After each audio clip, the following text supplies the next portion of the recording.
오늘 우리에게 주신 하나님의 말씀은 사도행전 9장 15절 말씀입니다.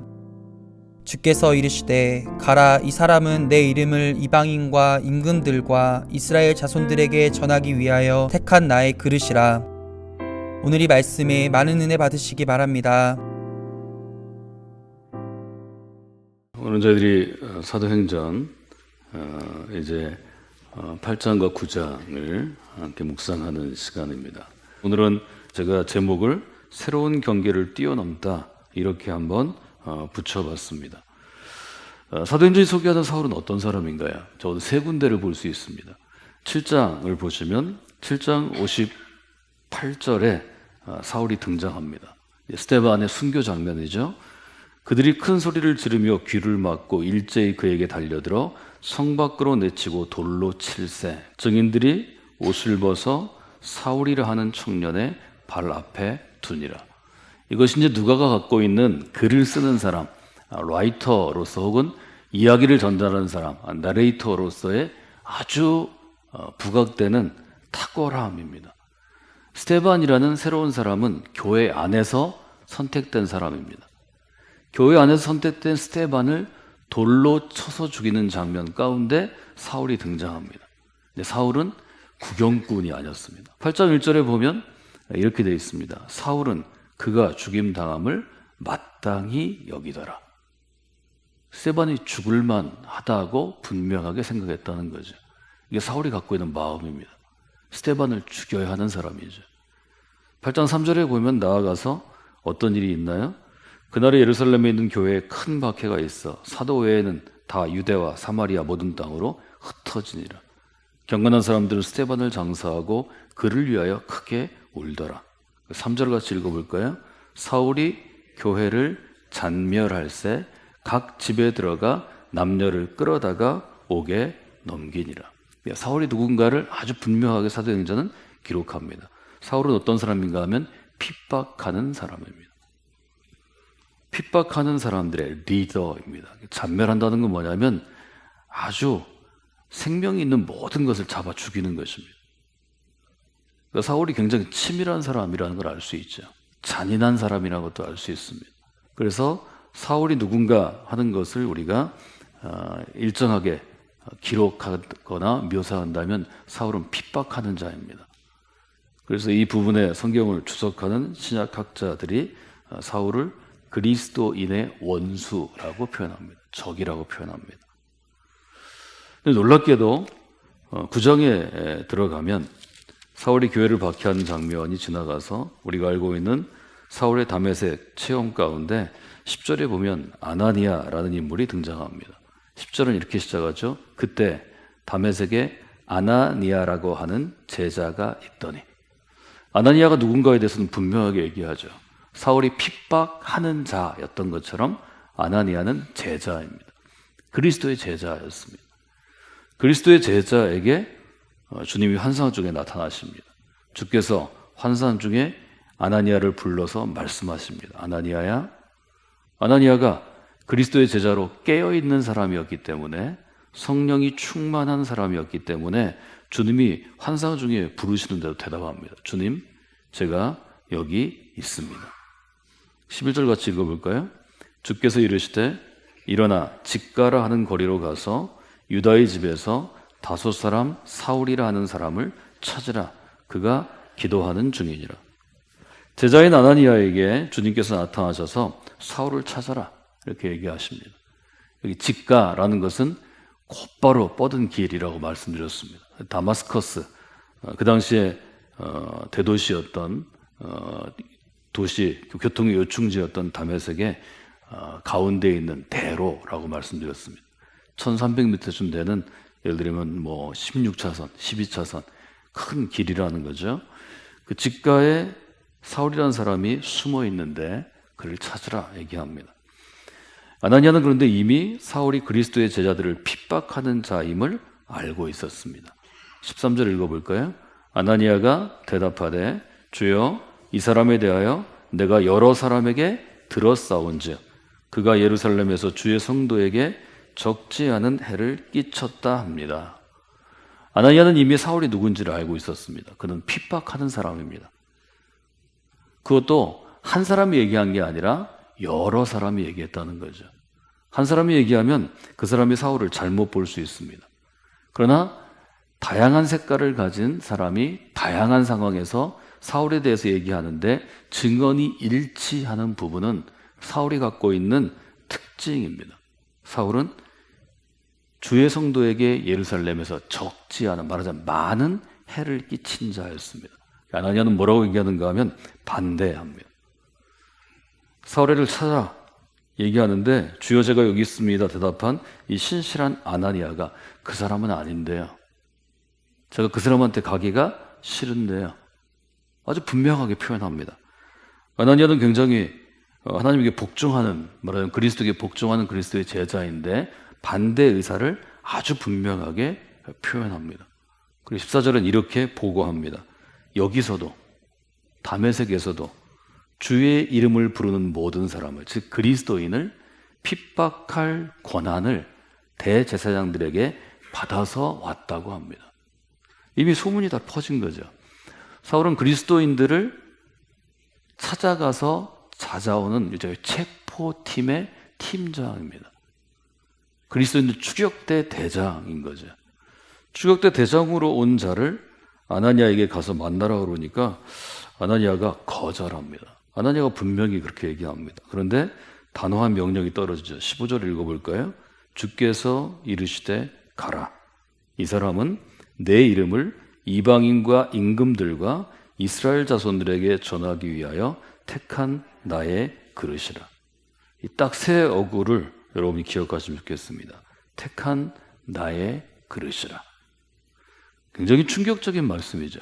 사울은 핍박하는 자인데 주님은 뭐라고 말씀하시냐면 내가 택한 그릇이라고 사울에 대해서 분명하게 정의하십니다. 그러니까 사울의 우리가 흔히 요즘 얘기하는 정체성, 아이덴티티에 대해서 내가 택한 나의 그릇이다 이렇게 얘기하십니다. 나의 사람이라고 얘기하시는 것입니다. 나의 사람들을 죽이는 자를 향하여, 나의 사람들을 체포하러 다메섹까지 오는 열심 있는 젊은 유대교 리더를 향해서 나의 그릇이라고 이야기하십니다.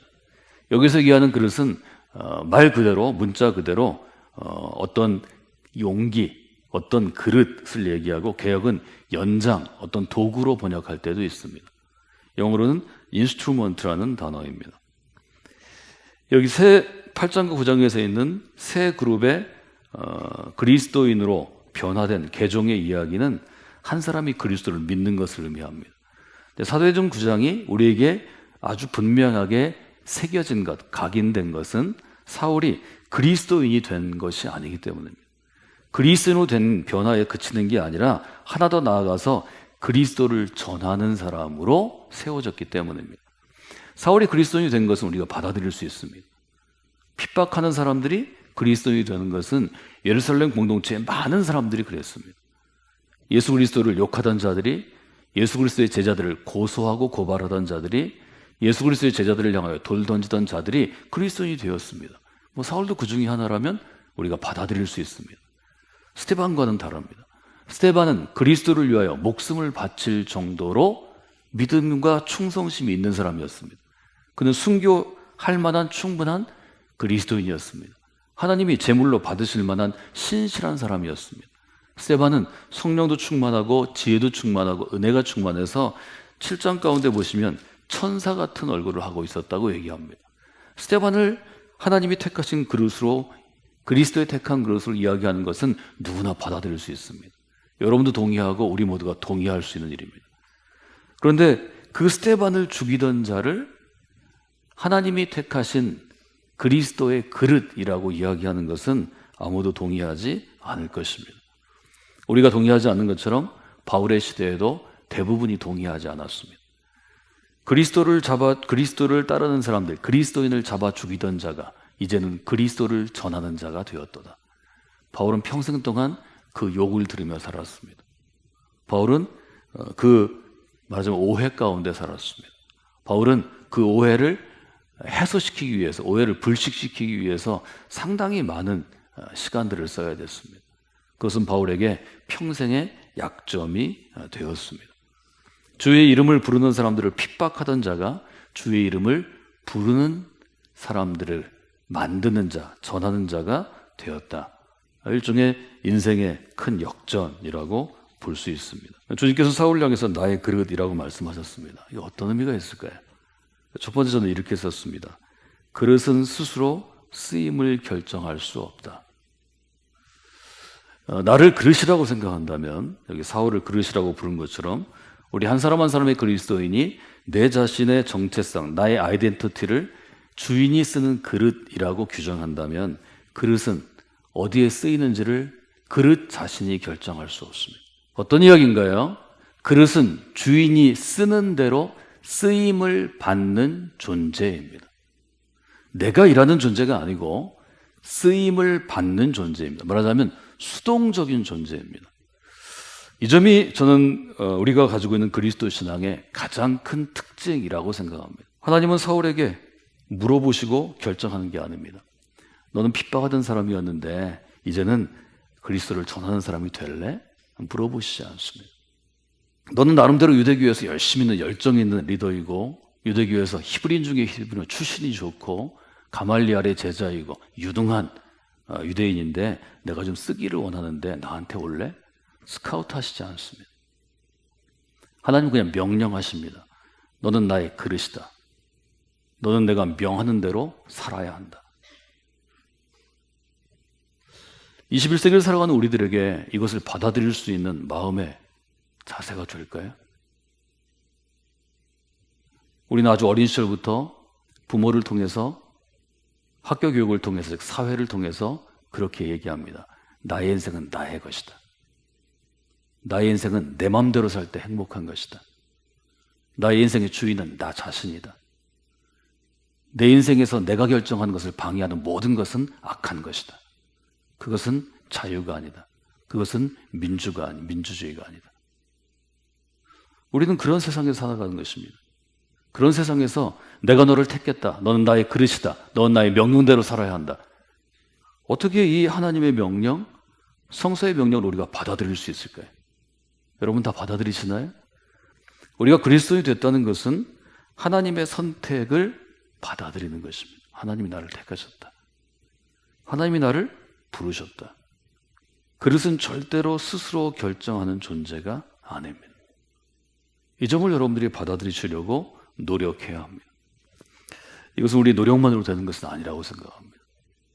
저는 하나님이 우리에게 그럴 마음을 주셔야 된다고 생각합니다. 성경은 그릇은 스스로 결정할 수 없다는 것을 받아들이는 것을 믿음이라고 표현합니다. 믿음은 뭐 대단한 게 아닙니다. 믿음이 좋은 사람이 있다, 우리가 그렇게 얘기할 때는 교회 모임마다 열심히 나오고 무슨 일을 할 때 솔선수범해서 일하고 또 헌금을 내고 뭐 이런 사람 우리가 믿음이 좋다고 얘기합니다.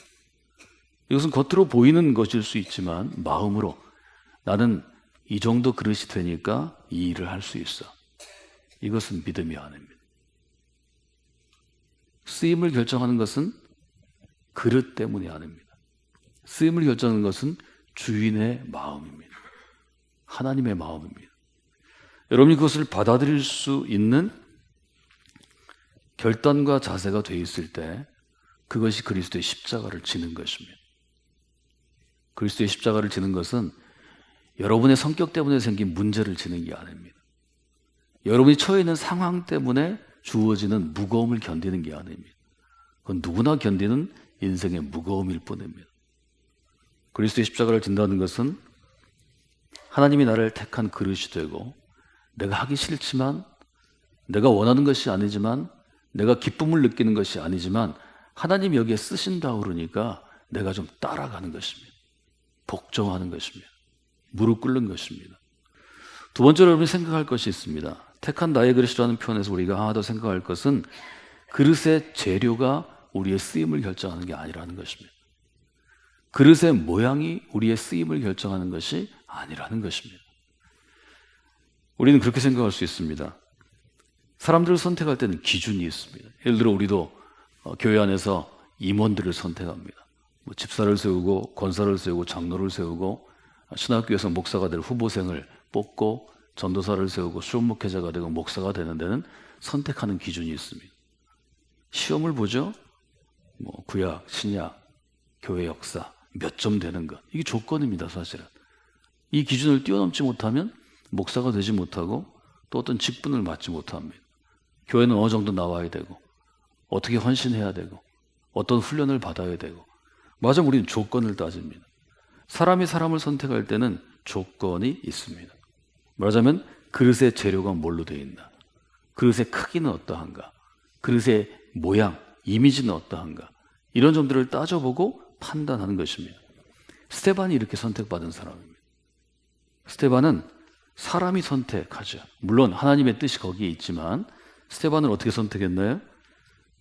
여러분들이 스데반을 선택할 때 앞으로 돌아가 보시면 이렇게 되어 있습니다. 형제들아, 너희 가운데 성령과 지혜가 충만하여 칭찬받는 사람 7을 택하라. 조건이 있죠. 어떤 조건이 있죠? 첫째, 성령이 충만한 사람. 둘째, 지혜가 충만한 사람.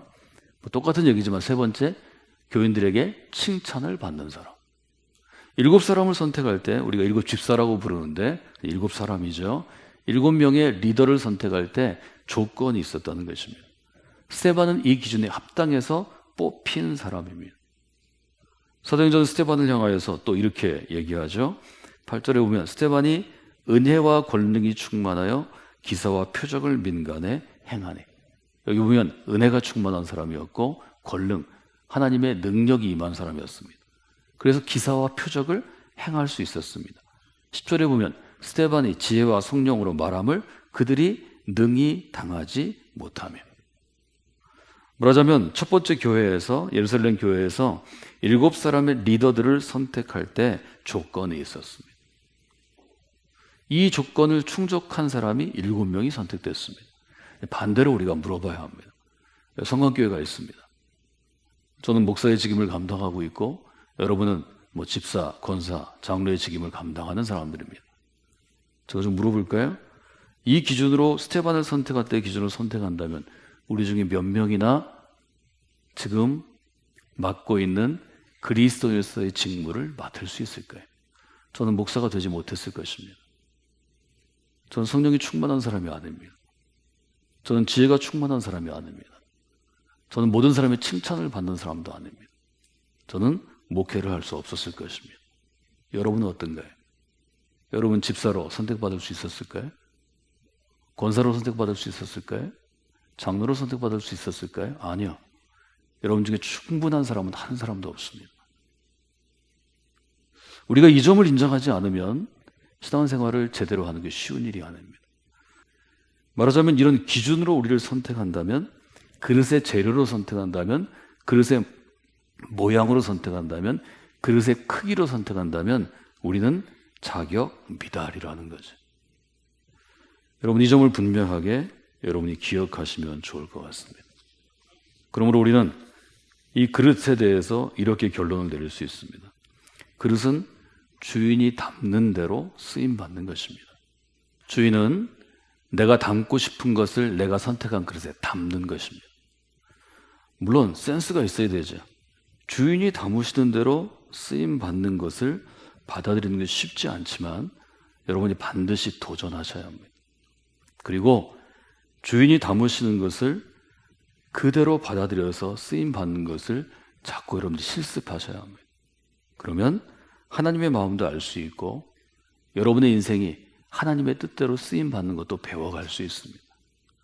쉽지 않은 일이지만 여러분이 믿음을 가지고 복종하기만 하면 또 쉬운 일이 될 수 있습니다. 바울은 여기까지 가는데 굉장히 어려웠던 것 같습니다. 우리가 사울이 바울 된다 이렇게 표현을 하는데 바울은 나중에 목회하면서 인생의 마지막 부분에 이것을 체험합니다. 수많은 실패를 경험하면서 바울도 이 점을 배워갑니다. 주로 누구를 통해 경험하는가 하면 교인들을 통해 경험했습니다. 바울이 사랑하던 사람들이 있죠. 바울이 기대하던 사람들이 있죠. 그러나 바울이 고백하는 것처럼 사랑하는 사람들이 바울을 떠나고 기대하던 사람들이 바울을 배신하고 바울의 끝까지를 지킨 신실한 그리스도인은 바울이 생각했던 사람들이 아니었습니다.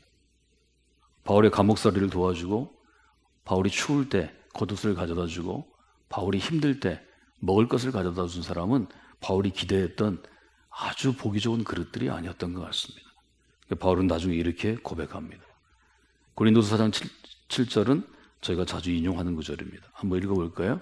우리가 이 보배를 질그릇에 가졌으니 이는 심히 큰 능력은 하나님께 있고 우리에게 있지 아니함을 알게 하려 함이라. 바울은 스스로를 뭐라고 표현하냐면 질그릇이라고 표현합니다. 그러나 바울은 젊은 시절, 그리고 바울은 나이 들어서도 여러분이 아시는 것처럼 나는 히브리인 중에 히브리인입니다. 나는 태어나자마자 8일 만에 할례받은 사람입니다.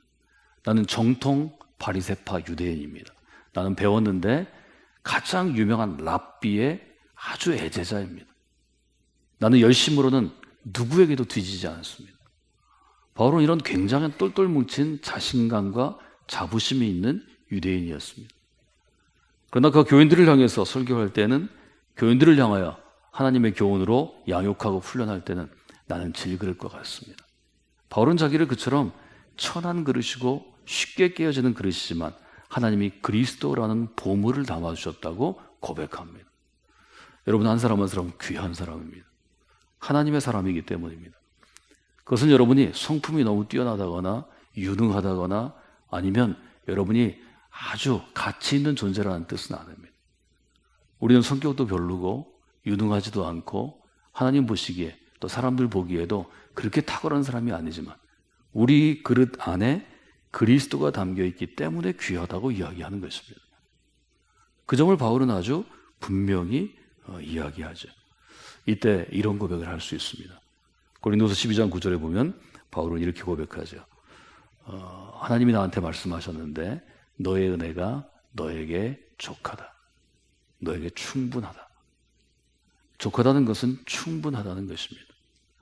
우리가 하나님이 내게 주신 은혜가 부족해요. 더 주셔야 되겠어요. 이런 마음으로 가지면 신앙생활이 별로 쉽지 않을 것입니다. 그러나 자격 없는 우리들에게 하나님이 쓰임받을 기회를 주신 것을 여러분이 마음에 두시면 좋겠습니다. 우리는 하나님이 택하신 사람들이고 하나님이 쓰시는 그릇입니다. 이 점을 여러분들이 마음에 잘 두시면 여러분의 인생이 더 복되고 아름다운 곳에 쓰임받을 수 있지 않을까요? 우리 교회가 더 복되고 아름다운 곳에 쓰임받는 교회가 되지 않을까요? 저는 여러분이 그런 교회를 이루시고 그런 그리스도인으로 살아가시기를 원합니다. 정리해보면 우리 모두는 하나님의 선택을 받은 하나님의 그릇입니다. 이 그릇에 무엇을 담는가 하는 것은 하나님의 뜻입니다. 하나님의 결정입니다. 하나님이 담아주시는 대로 그것이 내 은혜의 충분한 분량으로 생각하고 살아가시면 큰 기쁨과 하나님의 평화가 임할 것입니다. 물론 우리가 좀 더 귀한 일을 만든다든지 남이 알아주는 일을 하는 것은 성취감을 주고 또 우리가 우쭐할 수 있는 자만심을 줄 수 있습니다. 그러나 정말 중요한 것은 내가 있는 이 자리에서 꼭 필요한 곳에 내가 쓰임받는 그릇이 되는 것입니다. 우리 교회 가운데 쓰임받아야 할 곳이 많이 있습니다. 누구나 앞에 저처럼 나와 서 있는 것, 이름을 좀 낼 수 있는 것, 이런 것에 다 쓰임받고 싶어 하죠. 그게 인간의 마음이죠. 그러나 하나님은 그 인간의 마음을 꺾고 하나님이 꼭 필요한 곳에 빛도 없이 이름도 없이 쓰임받는 그릇이 될 때 더 크게 기뻐하실 줄로 믿습니다. 또 여러분들도 빛도 없고 이름도 없는 곳에 쓰임받는 분들을 더 귀하게 여기는 그리스도인이 되시면 좋겠습니다. 저도 그런 목사가 되도록 노력하겠습니다.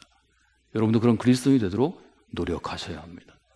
저를 따라서 고백하실까요? 하나님, 저는 이 일을 위하여 택함을 받은 하나님의 그릇입니다. 여러분도 이 고백을 가지고 살아가실 때 우리 교회 가운데 여러분이 감당해야 될 일을, 하나님이 맡겨주신 일을, 쓰임받을 곳을 하나님께서 보게 하시고 깨닫게 하시고 또 그곳에서 쓰임받는 분들이 되시기를 주님의 이름으로 축원해드립니다.